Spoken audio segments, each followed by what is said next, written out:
Hello guys, ഈ ഒന്ന് ഷെയറും സബ്സ്ക്രൈബൊക്കെ ഒന്ന് ചെയ്ത് കൊടുക്കും. അപ്പോൾ നമുക്ക് ഈ പിണറായി സർക്കാരിൻ്റെ ഈ 10 വർഷത്തെ ഭരണം കൊണ്ട് നമുക്ക് കേരളത്തിലെ ജനങ്ങൾക്ക് എന്ത് ഉപകാരമാണ് കിട്ടിയത് എന്നുള്ളത് അവരായിട്ട് കൊണ്ടുവന്നത്, മറ്റുള്ളവർ കൊണ്ടുവന്നത് മുഴുവനാക്കിയത് എന്നുള്ളതല്ല. അതന്നെ മര്യാദയ്ക്ക് ലെവലായിട്ടുമില്ല. അല്ലാതെ ഇവരായിട്ട് ഈ 10 വർഷത്തെ ഭരണം കൊണ്ട് CPM-കാരായിട്ട് ഈ 10 വർഷത്തെ ഭരണത്തിൽ എന്തെങ്കിലും ഒന്ന് കൊണ്ടുവന്നതായിട്ട് എനിക്കറിയില്ല. ഇനി ആർക്കെങ്കിലും അറിയോ എന്നുള്ളത് എനിക്കറിയില്ല.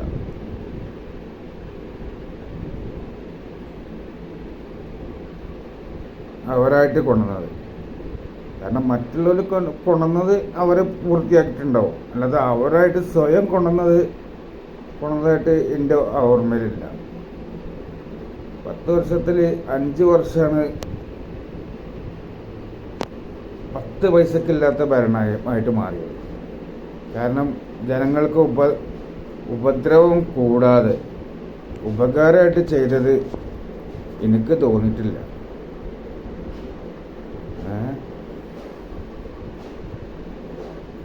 അപ്പോൾ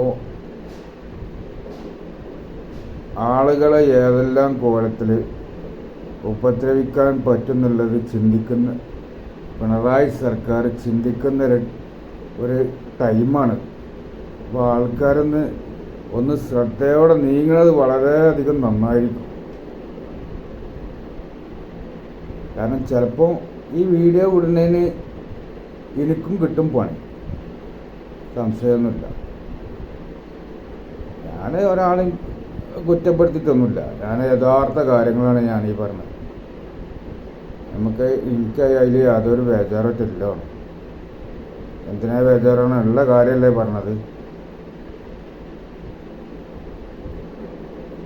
കാരണം നമ്മളെ ജനങ്ങളെ ദ്രോഹിക്കാന്നല്ലാതെ ജനങ്ങൾക്കും വേണ്ടി എന്തെങ്കിലുമൊക്കെ ഒരു ഫുള്ളായിട്ട് തരണമെന്നൊന്നും ആരും പറയില്ല. എന്നാലും ഉണ്ടാവില്ല ഒരു മയത്തിലൊക്കെ എല്ലാ പരിപാടിയും.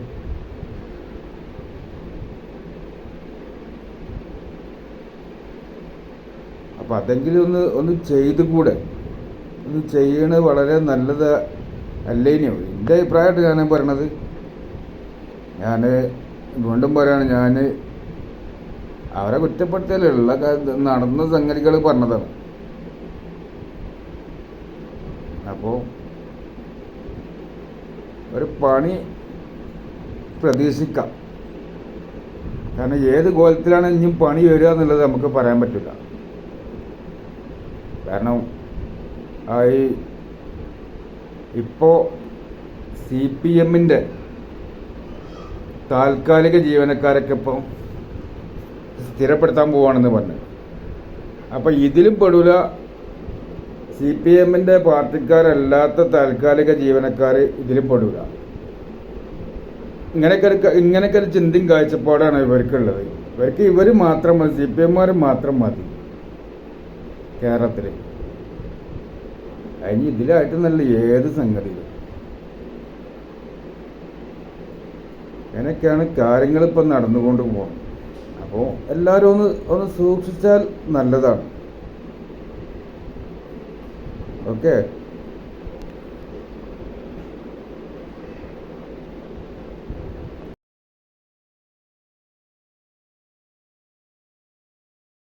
പ്രിയപ്പെട്ട പ്രേക്ഷകരൊന്ന് മനസ്സിലാക്കേണ്ടതുണ്ട്. ഈ CPM ഇപ്പോൾ ഇരുട്ടിൽ തപ്പിക്കൊണ്ടിരിക്കുകയാണ്. നോക്കൂ, ഇന്നിപ്പോ സംസ്ഥാനത്തിന്റെ സ്ഥിതി എന്താണ്? ഈ സ്കൂളുകളിൽ ഉച്ചഭക്ഷണ പദ്ധതി മുടങ്ങിയിട്ടില്ലേ? കുട്ടികൾക്ക് ഉച്ചഭക്ഷണം കൊടുക്കാൻ കഴിയാത്ത സാഹചര്യം ഉണ്ടായല്ലോ. പാചക തൊഴിലാളികൾക്ക് ശമ്പളം കൊടുക്കാൻ കഴിയാത്ത സാഹചര്യം ഉണ്ടായല്ലോ. തൊഴിലുറപ്പ് പദ്ധതിയിൽ പോകുന്നവർക്ക് ദിവസവേതനം നൽകാൻ കഴിയാത്ത സ്ഥിതി ഉണ്ടല്ലോ. കെട്ടിട തൊഴിലാളി ക്ഷേമനിധി അവസാനിച്ചിട്ട് എത്ര നാളായി? അതുപോലെ തന്നെ ആരോഗ്യരംഗത്ത് സ്നേഹീകരണം പദ്ധതി, ആശാപൂർവം പദ്ധതി, ഇതെല്ലാം മുടങ്ങിയിട്ട് നാളുകളായിരിക്കുന്നു. എന്ന് മാത്രവുമല്ല, കാരുണ്യ പദ്ധതി പോലും മുടങ്ങുന്ന സാഹചര്യമാണുള്ളത്.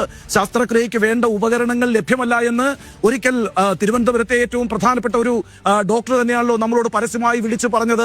കർഷകർക്ക് അവരിൽ നിന്ന് സംഭരിക്കുന്ന നെല്ലിന്റെ പൈസ കിട്ടാത്തതുകൊണ്ട് എത്ര കർഷകരാ കേരളത്തിൽ ആത്മഹത്യ ചെയ്തിരിക്കുന്നത്. ഇതൊക്കെയാണ് കേരളത്തിന്റെ റിയാലിറ്റി എന്ന് പറയുന്നത്. ഇനിയിപ്പോ ക്രമസമാധാനത്തിന്റെ കാര്യമെടുത്താൽ ഓരോ ദിവസവും കസ്റ്റഡി മർദ്ദനങ്ങളുടെ വീഡിയോ പുറത്തു വരുന്ന സാഹചര്യമാണല്ലോ സംസ്ഥാനത്തുള്ളത്.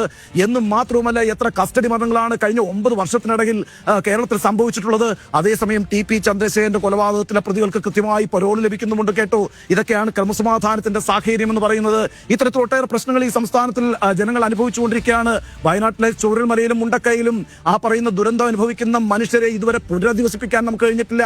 കേരളത്തിന്റെ വനമേഖലയിലെ വന്യജീവി ആക്രമണം എന്ന് പറയുന്ന എത്ര മനുഷ്യജീവനുകളാണ് എടുത്തിട്ടുള്ളത്.